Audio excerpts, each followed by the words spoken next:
Living in western New England, we should be aware of the importance of rivers. Parks run alongside them, bridges cross them, and farms flourish in the rich soil beside them. When floods occur, like the ones caused by Hurricane Irene in 2011, they can change commerce and culture in riverside towns for many years. A group of researchers from UMASS Amherst has been spending time out on the rivers. They're collecting data to better understand how rivers reclaim themselves after a catastrophic event like Hurricane Irene. Producer Dave Fraser tagged along on a recent research mission to learn more. We're standing on the edges of the River. This is in the Berkshire Mountains of western Massachusetts in the town of Hawley. And this, like all the other rivers in this area, was flooded during Irene, Tropical Storm Irene. It was a huge flood, the biggest that we had on record in most places. And where I'm standing right now, I would have been underwater during that flood. So many people saw Irene as this incredibly damaging event, and for a lot of people, it was a very bad thing. You know, it destroyed that bridge, homes, river, roads. From my perspective as a river scientist, I see also that in many ways it was really beneficial to the river. And sometimes people make the analogy that fires are devastating, but they also are an important part of the forest ecosystem in some parts of the world. I see floods as also a very important part of the river system. Along this plain. So we were conducting a laser scan of the control field site of the Chickley River, and what we were trying to do is we're basically creating a three-dimensional model of the entire river.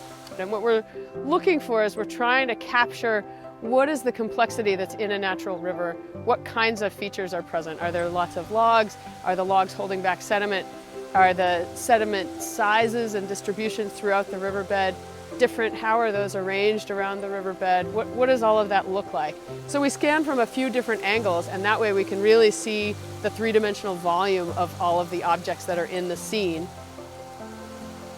When I look at this site, one of the first things that strikes me is how messy it is.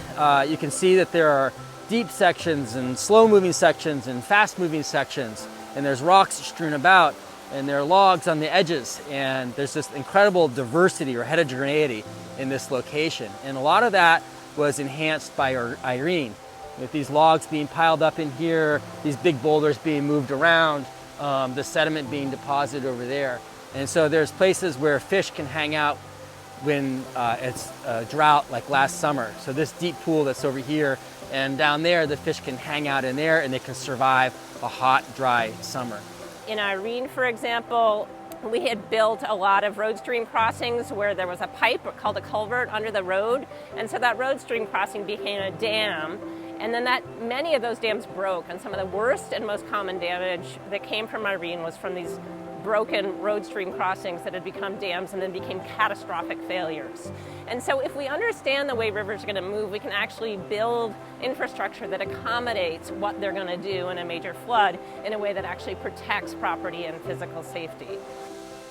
Very common natural reaction after a flood is to go in and clean everything up. And what I'm trying to help do is get the word out that actually that messiness is pretty good in a lot of locations. I mean, if it's at your bridge or destroyed your bridge or your road, sure, go ahead and fix it up. But the other parts, we should really consider just letting them be. There's a few places where there's some big gravel bars that have developed, and for the most part they have pretty small rocks, which means they weren't really huge flow events that caused those gravel bars to develop, but we didn't put those there, not in the restoration part, not in the channelization part. The river put those there, and it made this nice little lenticular shape of a whole bunch of little pebbles piled up in a big place that happened during a flow event. And the river's doing that as it creates its sinuous shape that it naturally would. If we understand how rivers work, if we understand that rivers move back and forth, and that they need space to be able to move back and forth, we'll be able to appreciate that and not try to get in the river's way, but give it a little bit more space, and then we'll be more resilient as communities. Our roads won't be in harm's way, our houses won't be in harm's way, and then we can appreciate the ecosystem for what it is. And in return, it'll give us happy fish and clean water and happy ecosystem.